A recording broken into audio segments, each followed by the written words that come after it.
serving Borrego Valley and the entire San Diego County backcountry. We are the ramradio.com.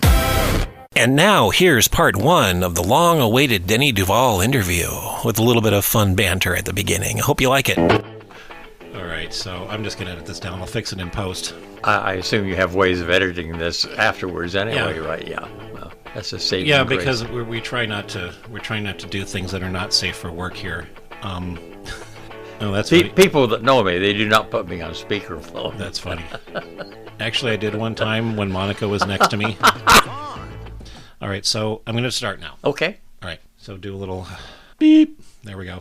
Well, hey, everyone. Michael R. Lawrence, representing Borrego Valley Community Radio, the RAM. And one of the many things that we love doing here is talking to interesting people. And today, as has been advertised, I have the privilege and honor of welcoming into our studio the legendary one and only. There's nothing even close to a vague copy of him anywhere. His name is Denny Duvall. Welcome, Denny. Well, thank you very much, my friend. And I'm going to try my best to live up to whatever that pitter-patter was you gave there, but, I'll just try. Well, I heard you saying earlier that introducing yourself to someone as a legend in your own time. My own mind, yes. Yeah, which is, that's, I love that, because, here a little bit about Denny. If you don't know who he is, he's been around a long time. What is it you said? I overheard you say between you and your dad, you have how many years here? Between my dad and myself, we have 130 years. 130 collective years in Borrego. Yep. And that, the lion's share of that represents the Borrego with one R. In case you don't know, Denny, once a year, has been going to Old Borrego, the old town site, and simply being there to give presentations and talk about the home that he spent a lot of his time growing up in, right? Is that what it is? Correct. That's correct. And that is a privileged thing that you have access to once a year. Okay. Actually, that's the second Sunday of November from usually 11 to 2, I think. It was the first time I'd been there because I thought it was just go and you sit and you let him, and Denny talks. It's actually quite fun. There are snacks and drinks, and you get to walk around the town site and talk to people. There were some presentations from the elementary school students who did some writings and some other things. It is put on by the Civic Foundation. Yes. So that's what it is. The Borrego Springs Civic Foundation does this. And I think that they have someone who's in charge of the town site watching it 24/7. Right? Someone's there to... Yeah, the Gardner family is the ones that purchased the property quite a few years ago, and they have a local gentleman that is kind of he's not an on-site caretaker, but he lives here in Borrego. Yeah, okay. Because that's the other thing, is the first question I had was, I keep missing this thing until finally last year I was able to attend. I was just saying to someone casually, I'd love to come here and just take pictures and kind of browse. And the person said, you know what? You shouldn't do that. And that's good to tell everybody.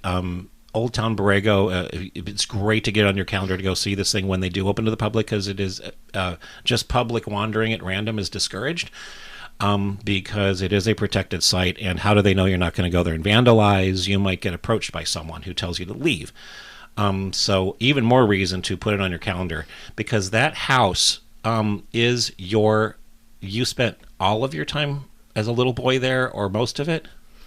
I was born in November of 1939, and because I was premature, they didn't bring me home until sometime in 1940, and I think I was in the hospital like 3 months or whatever it was, and that 3-month hospital stay cost my dad a whopping $75, which in 1940 was a lot of money.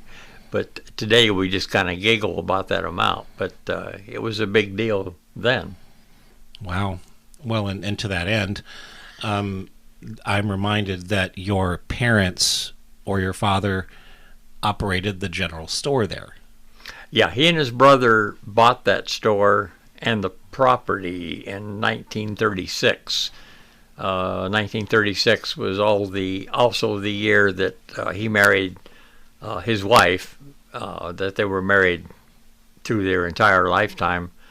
in 1936 also, and then they adopted me in after I was born in 1939, and I'm not sure when that actually went through, but there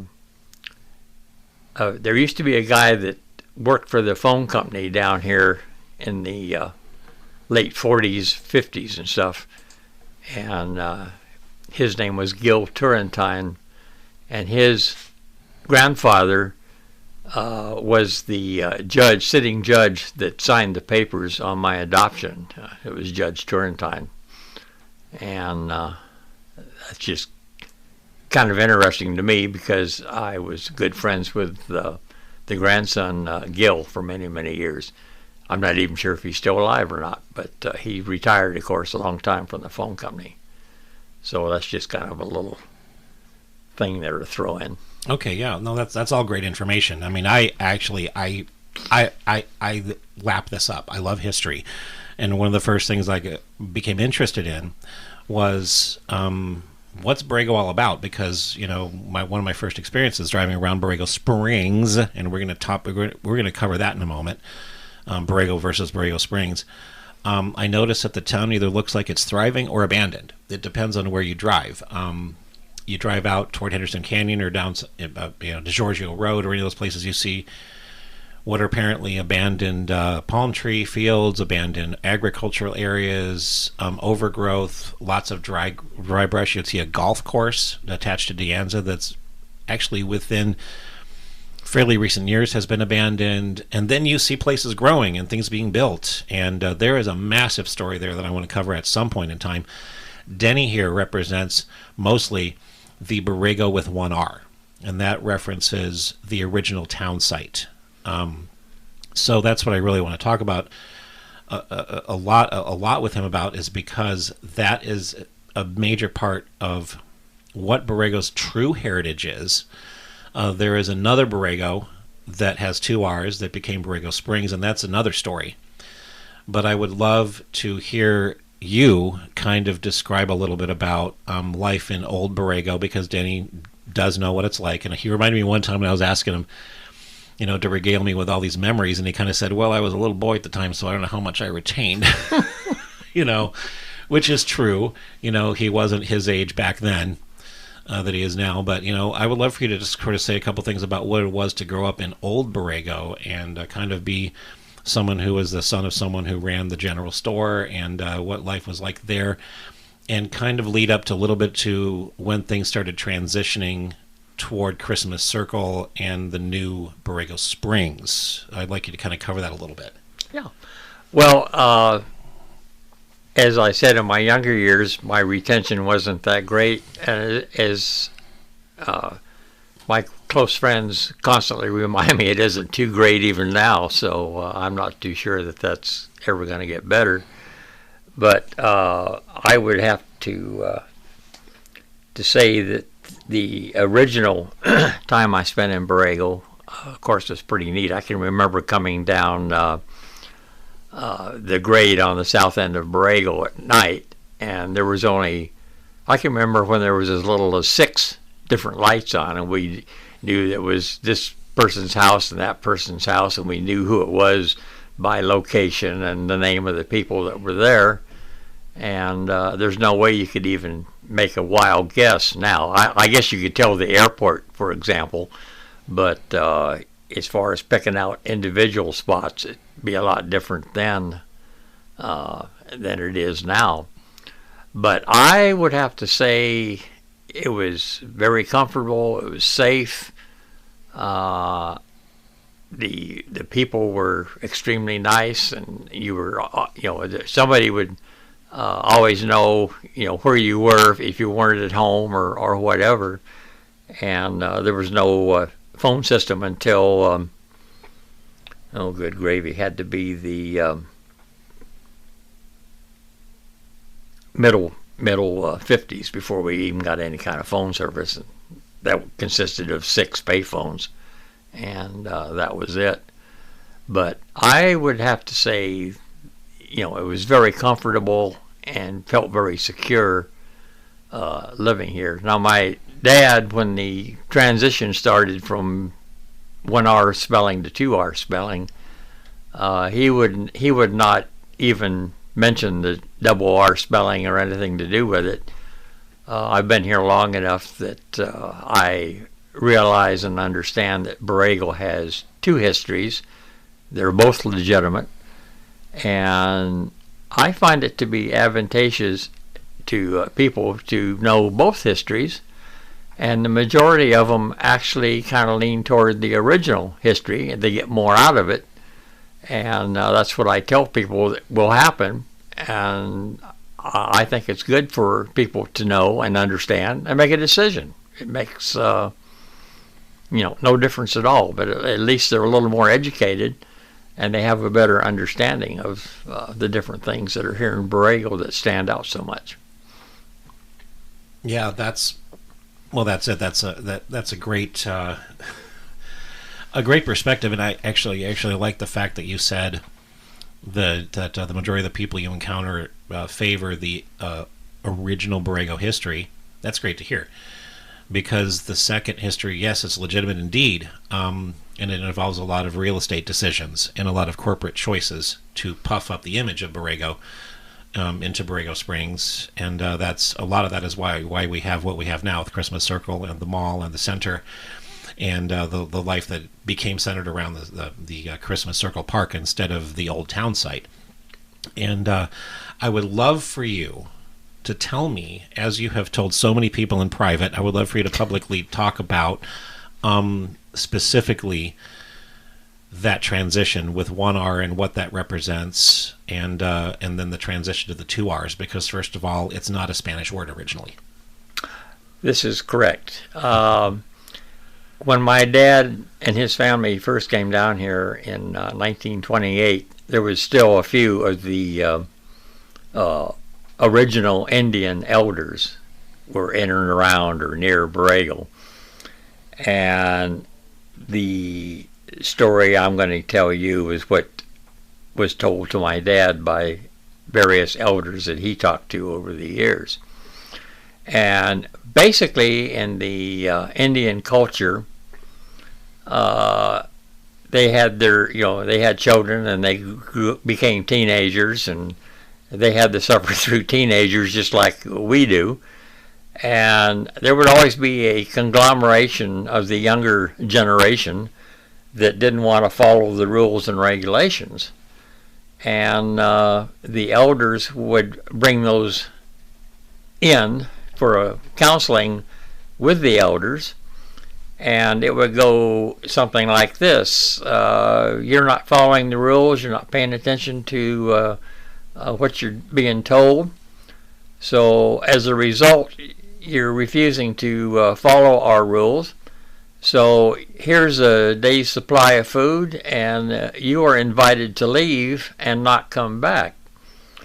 And there was quite a few surrounding tribes, say within a 50-60 mile radius of Borrego, and there was quite a group of the people from different tribes that had been invited to leave, and they kind of banded together, and every time they would find a place they thought that maybe they could call that their home, one of the other tribes would say, no, that's our winter grounds, keep moving. And they go somewhere else, and another tribe say, no, that's our summer grounds, keep moving. So they finally ended up in Borrego, and there was lots of water in the Tub Canyon, Palm Canyon, Coyote Canyon areas, and small game, rabbits, dove, whatever, and lots of guyetta grass at that time, and pretty easy to sustain life in the valley, even though it was hot in the summertime. So they kind of looked around. They kept waiting for somebody to come down and throw them out. Nobody did, so they looked around, and they said Borrego. And Borrego was spelled B-O-R-E-G-O, and in their language that meant this is the place we've been looking for. This is the end of the trail. This is our home. So the word Borego actually means something. And in the late 40s, which was the beginning of the transition from Borrego with one R to Borrego with two R's, started. And there were three main players in that. One was A.A. Bernand, and he was actually came down to Borrego before my dad and his family did. A.A. Bernand came down here in the very early 20s, and he located up in Coyote Canyon where he was doing farming, and he was raising different things, trying to come up with something that he thought he could make a living with. And the other player was his, I guess it would be son-in-law, Bud Kurtz, and Robert DiGiorgio, who of course had all the big farming and stuff down there. There's a couple other smaller ranches, but DiGiorgio was the biggest player. So they decided among themselves that the word Borrego with one R was just kind of plain Jane and everything else. So they said, let's add a second R to it, which is Spanish, meaning the sheep. And they thought it would be kind of neat to add springs to it, thinking that they could shirt tail off of the name Palm Springs. So it would be Palm Springs, Borrego Springs, la-di-da with your little finger up off your teacup. And that was their main reasoning for changing the name and the spelling. Of course, the first question that new people have when they come down here, or visitors or whatever, is, where's the springs? Well, there isn't any springs, never has been any springs. And the problem with starting off with a lie, now you have to tell another lie to cover the first lie, and then a second lie to cover the first two, and then you have to remember the correct order. So it has actually more or less worked against, I think it's what has made Borrego Springs take as long as it has to actually get off the ground. And the runway could have been a lot shorter if they would have stuck to something normal, in quotation marks.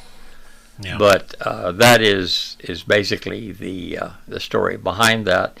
And I personally, I prefer the one R spelling, but I am also open-minded enough to realize and understand that Borrego does have two distinct histories, and they're both important. Yeah. Yeah, I love that. I mean, and the fact is, the reality also is so many people call it Borrego like it's an abbreviation of Borrego Springs. Their intent is to just say Borrego instead of bothering to say the whole thing, but they're really referring to the new Borrego. But that's still cool. I still like hearing Borrego. Yeah. And I actually myself call it Borrego now.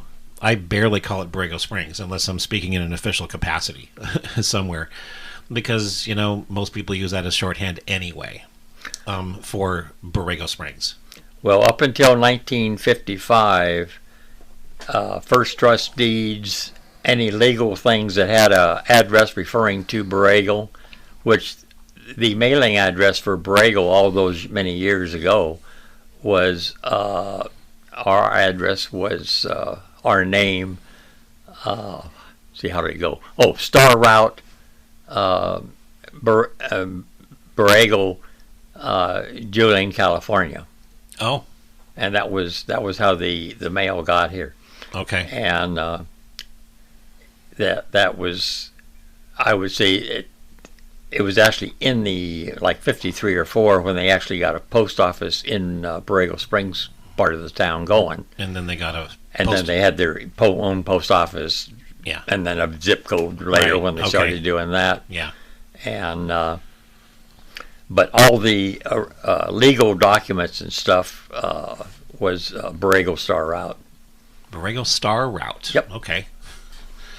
And that was kind of interesting. but that definitely was how it was referred to. Well, yeah, and somehow Borrego back then, to my knowledge, didn't have its own internal government, or did it?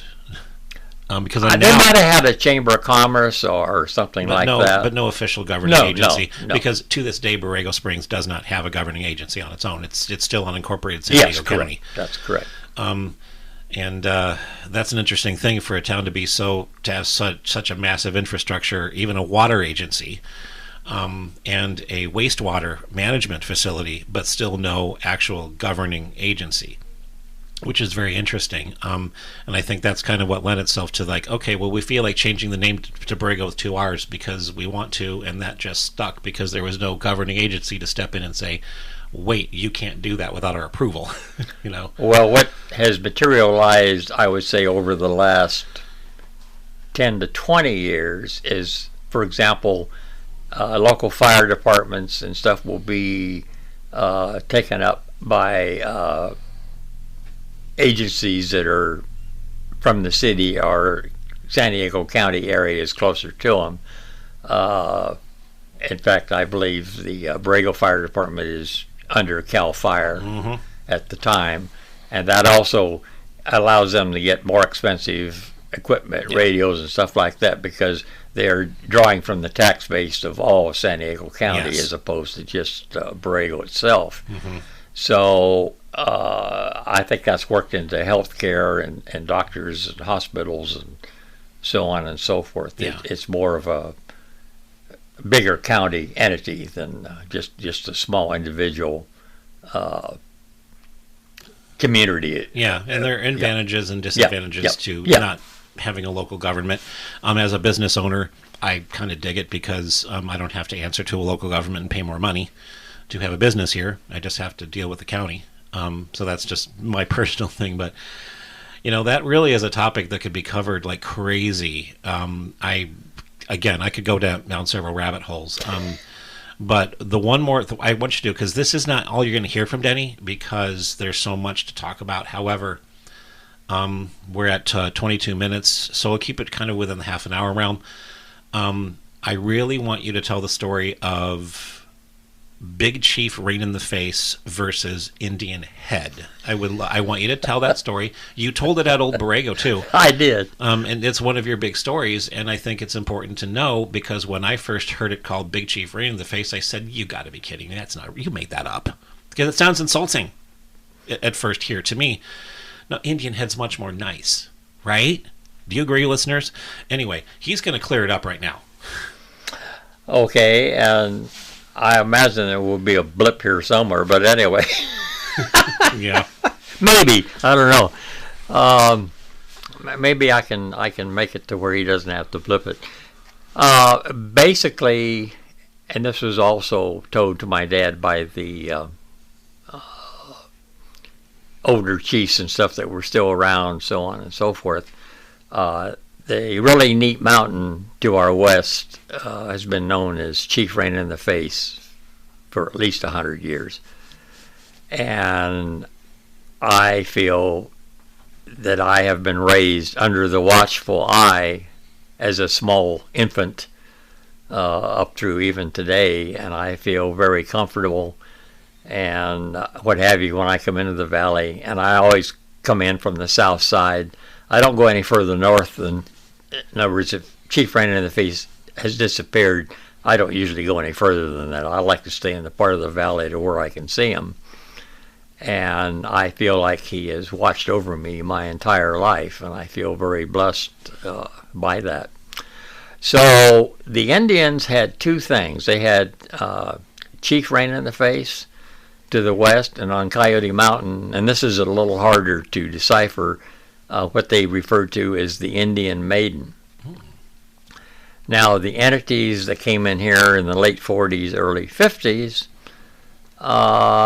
they would refer to Chief Rain in the Face as Indian Head, and they would refer to the Indian Maiden as De Anza's Angel, which is in reference to Juan Bautista de Anza, who theoretically came through here. Now, I think there's as much controversy as to whether he did or he didn't, and the reality of that situation is it really doesn't make any difference. However, all the local Indian tribes that were spread out between here and, say, going north, were not too enthused with De Anza as he came through because of the way he treated them. And to him, they were just slaves to take care of his horses and do whatever he wanted. And he put in his writings stuff that, hey, we got a great workforce here that we can hire for nothing or next to nothing, so on and so forth.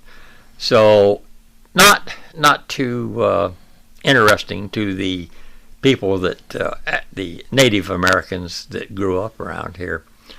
So I have explained that to certain people, and I've had people say, well, that's all interesting, and yes, Chief Rain in the Face does sound a little more romantic and what have you, but I think I'm going to stick with Indian Head and De Anza's Angel and stuff like that. And I never really had a comeback, especially on Chief Rain in the Face, but I have one now. And I always smile when somebody tells me that. And I say, well, that really isn't a problem if you want to refer to Chief Rain in the Face as Indian Head. We'll just refer to you as the letter D and the word head. And there you have it. And yeah, that's my story, and I'm sticking to it. And you're perfectly at ease to use the Indian Head if you want to. Just understand what it refers to as to who you are. Oh. Well, there's a reason for that. I want to just smooth this over for a sec, just to say there's a reason for that. You grew up here. This is your burg. You were here before many, many people, and you have earned the rights to these convictions you have. And I'm big into calling things what they are. And originally it is Rain in the Face, and I acquiesced easily because I'm like, oh, that's what it's called. I want to get it right, so it's Rain in the Face. Well, actually, in Indian culture across the United States, both Chief Rain in the Face and the Indian Maiden are in lore that other tribes are aware of. And I love learning that because, like I said at first, I said, that sounds insulting. Hey, look at Big Chief Rain in the Face here, Well, there was a Indian chief that was known as Rain in the Face, and he was back in the Midwest somewhere, but he had nothing to do with this one. That sounds familiar.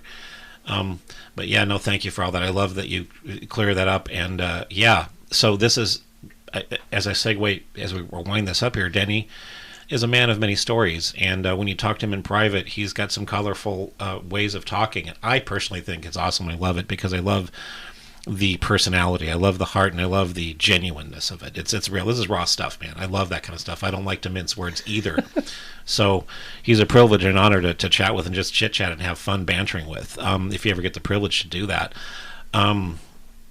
So I do want to thank you for coming here, Denny. This is really awesome. Well, this has been fun. I enjoy doing it. I love sharing the stories, and like I say, I would say 90+% of the people that when they hear the two stories of Chief Rain in the Face and what have you, feel more comfortable, and they can enjoy the original history as opposed to the secondary stuff, including the double R spelling and the single R spelling in the springs and so on and so forth. And it really is, anybody that actually has the information, I find they have a tendency to go along with the original spelling, and they like to refer to Chief Rain in the Face and the Indian Maiden. And I think spiritually and mentally, they are able to get more out of it. Makes their life a little more fun, a little more exciting. And it's true. And it's true. And it's the truth. Like, this radio station's called The Ram, and I would certainly not be happy if some group of individuals said, we don't like that name, we're going to start calling you the Sheep. And no, we're the Ram, and that's a tough name, and I like the way it sounds. So that's along similar lines. So, but again, I appreciate you very much. He's an asset to this town. I love it, and I'm grateful that you're here. So this is kind of a not goodbye, but we'll see you later situation with him, because I want to get him here like another time before he moves on for the upcoming season, the summer season. And meanwhile, thank you once again. My pleasure, my friend. And this is going to air. And I just want to remind you, this is going to air. This is airing right now. You're listening to it. But I want to eventually offer all these interviews with Wade Bean and the different plein air invitational folks. I am working on a way to offer streaming so people can listen to these interviews on demand. That's going to require some technical expertise as we build our website, theramradio.org. So bear in mind that there is a website coming, theramradio.org, which will involve some on-demand streaming of interviews, which will make making sure you listen to the station at the right time be a little less necessary and easier for you, the listener. And we're stacking up a lot of interviews. So yes, this is Michael R. Lawrence, and just give you your little and one more little goodbye, a little salutation for us, Denny. I have to come up with something intelligent or what? No, just You're scaring me. No, say hey, yeah, nice to be here. Whatever. I don't know. I'm trying to milk something here. It sounds like, because I don't want to see him go. But here we go. And thank you again. This is Michael R. Lawrence on the Ram Radio. Denny, thank you once again. And please do stay tuned, because more wonderful things are coming with this beautiful radio station. And stay tuned for another installment of my little chat with Mr. Duvall, coming up hopefully in the near future. Thanks so much for listening to Borrego Valley Community Radio, the Ram. Like the vast Anza Borrego Desert State Park, the Ram Radio is headquartered in beautiful Borrego Springs, yet stretches across the far reaches of the San Diego backcountry and streaming worldwide. We are Borrego Valley Community Radio, the Ram. Listen local or take us wherever you go at theramradio.com.